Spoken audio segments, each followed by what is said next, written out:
हमको भी नहीं याद आया, निकल गए। हाँ चलो देखो, ही नहीं तो ये बोलो पहले। यहाँ से करना है। सर किया ही नहीं तो क्या लाइकेन तक हो गया था, लाइकेन जहाँ पे लिखा है ग्रीन कलर से लाइकन देखो जी, वहाँ तक हो गया था।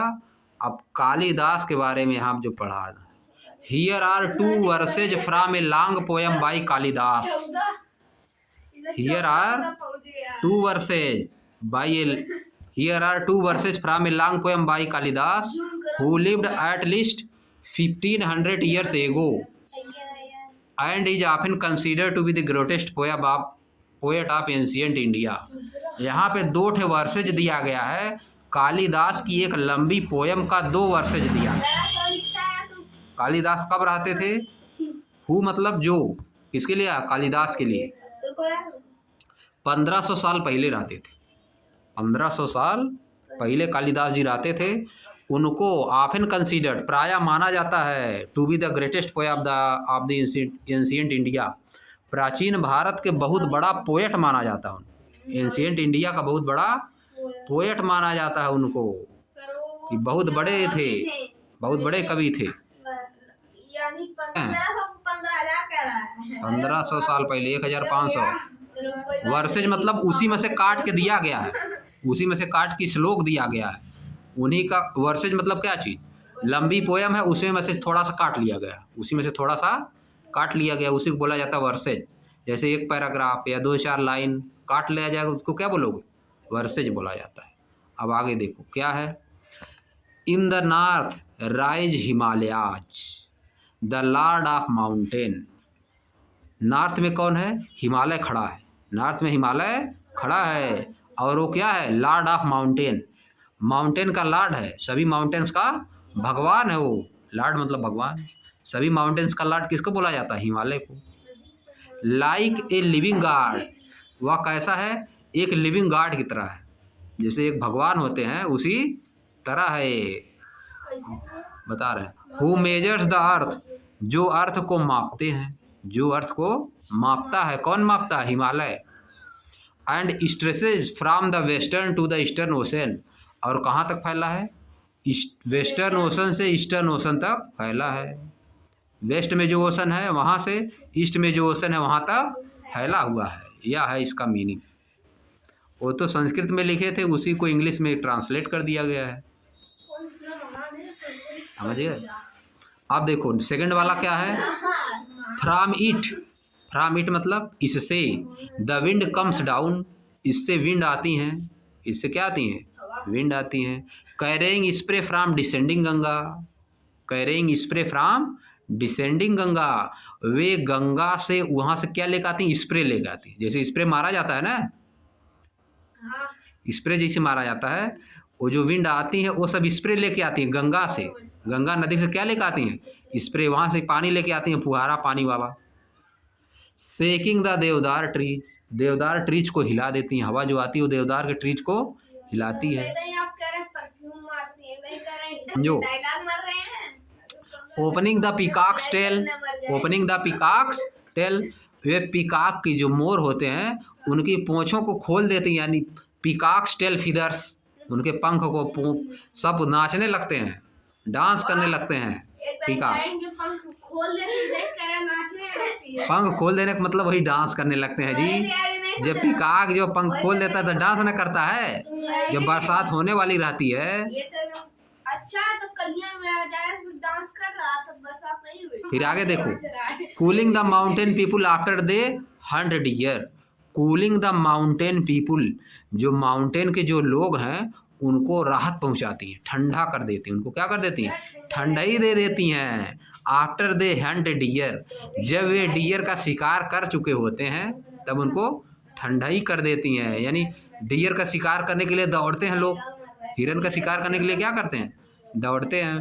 दौड़ के गर्मी पूरा आ जाती है तो उधर से आते हैं, तो इसके बाद क्या होता है? पूरा एकदम ठंडा हो जाता है। वहाँ से क्या होता है? हवा लेके आती स्प्रे। उनका कहने का मतलब है हिमालय पर्वत के पास से जो विंड चलती है वो गंगा नदी से होके आती है, तो उसमें से अपने साथ साथ कुछ पानी भी लेके आती है। जैसे एयर में नहीं हो जाता ह्यूमिडिटी, वहाँ से चलती है एयर गंगा नदी के ऊपर से, तो ह्यूमिडिटी लेके चलती है अपने अंदर। फिर हवा जब आती है तो देवदार के पेड़ों को हिलाती हुई आती है, आगे चलती है। जब आती है तो बरसात का मौसम बन जाता है, यानी मानसून आ जाता है। यानी क्या होता है, मानसून। नहीं कहते हैं सभी लोग कि मानसून आ गया है। मानसून जब आ जाता है तो बादल हो जाता है, बादल हो जाता है तो मोर नाचने लगता है, समझिए। जब बरसात होने वाली रहती है, मानसून का मौसम आ जाता है तो पीकॉक नाचने लगता है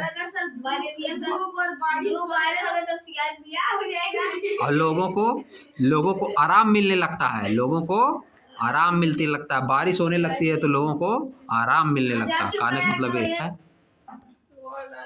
discuss the versus and following question in the class.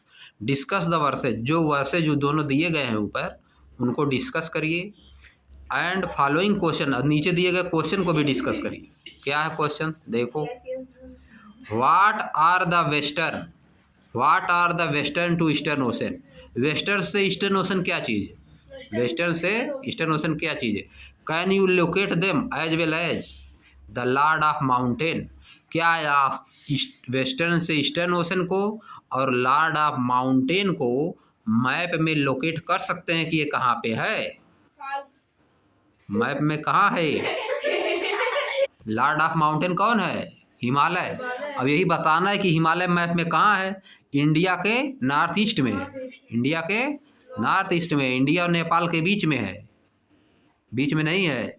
China और नेपाल के बीच में, चाइना और नेपाल के, इंडिया से नेपाल, इंडिया के बगल में जस्ट है, सटा हुआ इंडिया से एकदम। और वेस्टर्न टू ईस्टर्न ओशन से क्या मतलब, उसको बताओगे। वेस्टर्न टू ईस्टर्न मतलब वेस्ट से ईस्ट तक ओशन फैला हुआ है। हिमालय के दोनों साइड ओशन है, उसके वेस्ट में भी ओशन है, उसके ईस्ट में भी ओशन है, उसी को लोकेट करना है। आगे देखो, यहाँ पे देखो, why is Ganga mentioned. Ganga को क्यों मेंशन किया गया है। There could be several reason, बहुत से रीजन। गंगा को क्यों मेंशन किया गया, बताओ। Why is Ganga mentioned, Ganga को क्यों मेंशन किया गया है, बताओ। लिखोगे, here Ganga is mentioned, here Ganga is mentioned because it has many importance, it has many importance for Indians. Ganga has very much important for Indian. People tell Ganga as mother Ganga, लोग कहते हैं ना मदर गंगा, है कि नहीं, गंगा माता नाम देते हैं। आगे देखो, अब नीचे आ जाओ, देखो क्या बना है। पहला क्या है, नाम क्या है। अरे सर ये नंबर बहुत उल्टा दे दिया है। पेरेग्राइन फाल्कन, ईगल का कुछ और है, नंबर दे दिया है। पेरेग्राइन फाल्कन साइंटिफिक नेम दिया है, क्या दिया है, साइंटिफिक नेम। आप देखो, हिमालयन टहर, हिमालयन टहर। आगे देखो, mountain hare, golden eagle, Canadian lynx. आप देखो, याक दिया है, याक, इवेक्स, ग्रे फॉक्स। और देखो क्या दिया है, लेपर्ड दिया है, ब्लैक बियर दिया है। ये सब क्या है, mountain animal, a few mountain animal, mountain पे रहने वाले एनिमल्स ये सब। आगे देखो, नेक्स्ट देखो क्या है, डीप फॉरेस्ट। डीप फॉरेस्ट मतलब, डीप फॉरेस्ट मतलब घने जंगल, फ्लोइंग रिवर, बहती हुई नदियाँ, बहती हुई रिवर्स, लेक्स, झीलें, ग्रास लैंड मतलब चारागाह, हाँ, घास के मैदान, केव्स मतलब गुफाएं। In the mountains are home to diverse fauna. ये तरह तरह के फौना के क्या होते हैं, होम होते हैं। तरह तरह के फौना के होम, फौना मतलब एनिमल्स, तरह तरह के एनिमल्स के होम होते हैं। क्या होम होते हैं, deep forest, flowing rivers, lake, grassland, caves, ये सब क्या होते हैं, फौना के होम होते हैं। डाइवर्स फौना के होम, डाइवर्स फौना मतलब तरह तरह के जंगली जानवरों के होम होते हैं। फॉर इंस्टेंस, उदाहरण के रूप में, the golden eagle, the peregrine falcon, the Canadian lynx, the snow leopard, the ibex, the Himalayan tahr, the mountain hare, the yak, the grey fox and the black beer.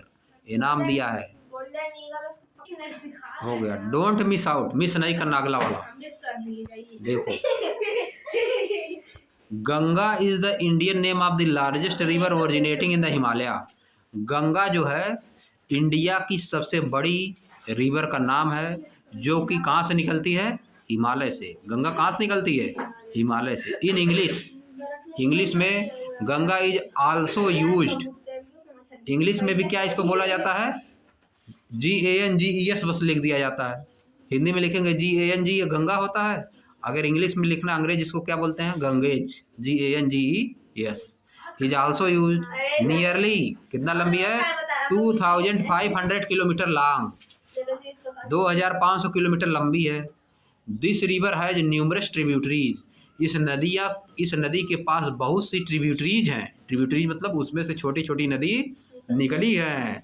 That is other rivers joining it, यानी दूसरी river है जो इसको join करती हैं। सम of them, उनमें से कुछ कौन है? Yamuna, Ghaghara. Some of them like the Yamuna and Ghaghara. Also originate in the Himalayas, ये भी हिमालय से निकलती है। ये भी कहाँ से निकलती है? हिमालय से। अदर लाइक, दूसरी क्या है? सोन लिखा जाता है, सन लिखो या तो सोन। वर्जिनेट फ्रॉम विंध्या रेंज, या विंध्य की पहाड़ियों से निकलती हैं। विंध्या रेंज नाम लिखा है, Vindhya range. To the south of the Ganga plain, या कहाँ है विंध्य रेंज? गंगा प्लेन से साउथ में है, वहाँ से निकलती है। सोन नदी कहाँ से निकलती है? विंध्य रेंज से निकलती है। बस। अब देखो क्या दिया है, यह दिया है खेत दिया है यहाँ।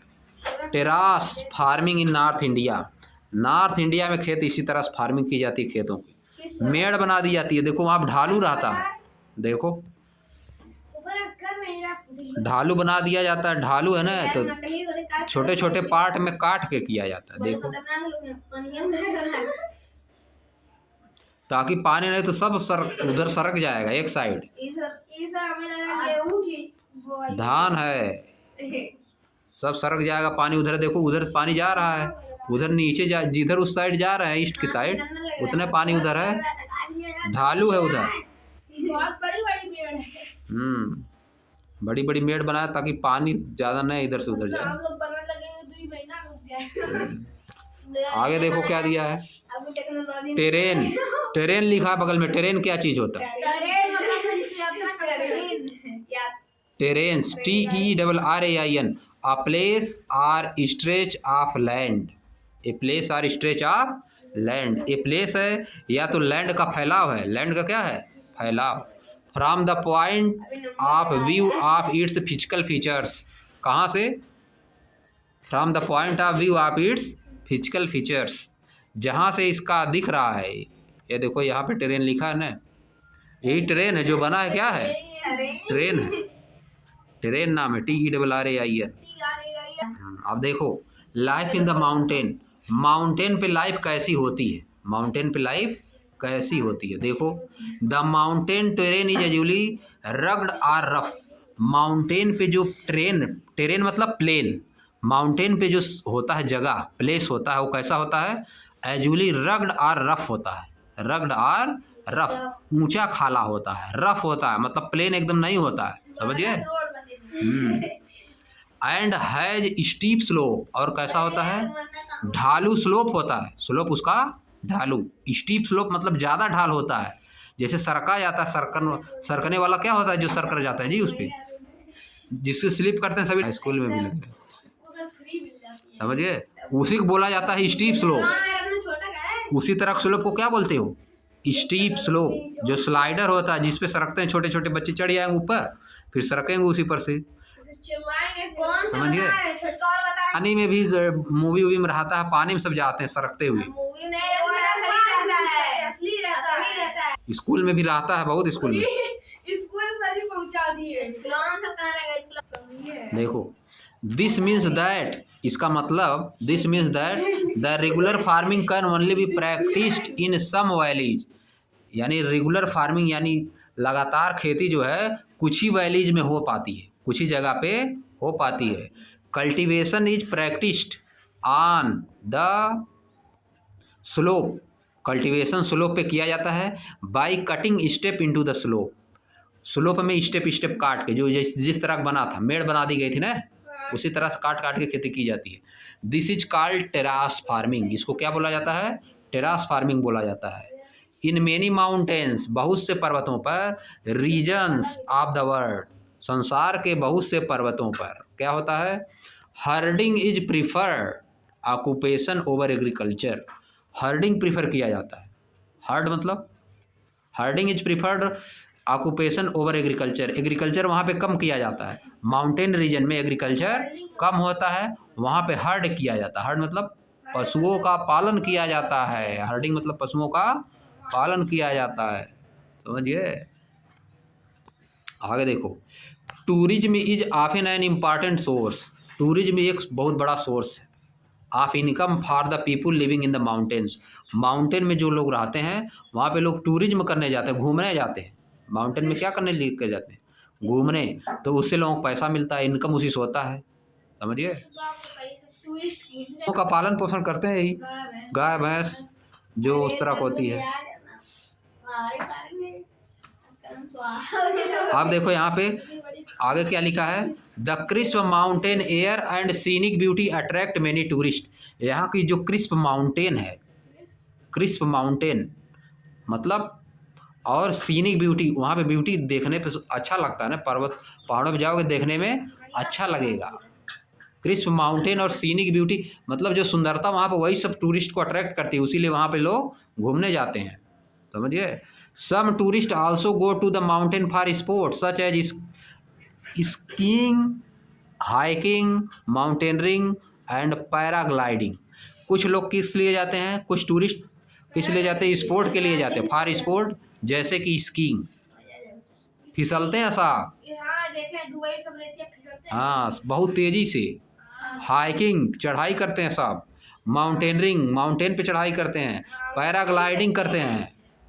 आज थोड़ा पहले ख़त्म करो। फॉर मेनी सेंचुरीज, बहुत सालों तक, बहुत सालों तक, बहुत 100 साल। सेंचुरीज मतलब 100 साल, लेकिन बहुत कई सौ साल, कई सौ साल। People have also travel to these uplands. यहाँ पे लोग ट्रेवल भी करते थे, किस लिए? फॉर पिलग्रिमेज, तीर्थ यात्रा के लिए। टू होली साइट्स, जो पवित्र स्थान है। होली साइट मतलब पवित्र स्थान पर तीर्थ यात्रा के लिए लोग जाते थे बहुत पहले। But an excessive inflow of visitor can also put the fragile mountain environment under pressure. लेकिन बहुत ज़्यादा लोग जब जाने लगे, एक्सेसिव इनफ्लो ऑफ विजिटर मतलब बहुत ज़्यादा विजिटर देखने जाने लगे, तो क्या हो गया? जो फ्रेगाइल माउंटेन मतलब जिसको नुकसान पहुंचाया जा सकता है। फ्रेगाइल मतलब जो बेकार हो जाएगा, अगर उस पर ज़्यादा ज़बरदस्ती करेंगे तो वह चीज़ क्या हो जाएगी? बेकार हो जाएगी। फ्रेगाइल उसको बोला जाता है। फ्रेगाइल माउंटेन इन्वायरमेंट, खराब हो सकने वाला माउंटेन इन्वायरमेंट प्रेशर में आ जाता था। ज़्यादा लोग पहुंच जाते थे तो वहाँ पे सुंदरता खराब होने लगती थी। सब जो पेड़ और था सब ख़त्म होने लगता था। झाल जो थी, सब छोटे छोटे प्लांट थे, सब खत्म। ज़्यादा लोग जाएंगे तो सब कहाँ चौहाच के चौपट न कर देंगे, झुराने लगेगा, सब सूखने लगेगा। यही लिखा है, environment under pressure. Environment pressure में आ जाता था। इन्वायरमेंट किस में आ जाएगा? प्रेशर में। उसकी सुंदरता खत्म होने लगती थी। It is often difficult to find the right balance. यह बहुत मुश्किल होता था, एक राइट बैलेंस बना के चलना बहुत ही मुश्किल होता था। बहुत ज़्यादा लोग जाने लगते थे देखने वहाँ पे, इसलिए बहुत मुश्किल होने लगता था। अब यहाँ सब लोग कल पढ़ेंगे, डोंट मिस आउट।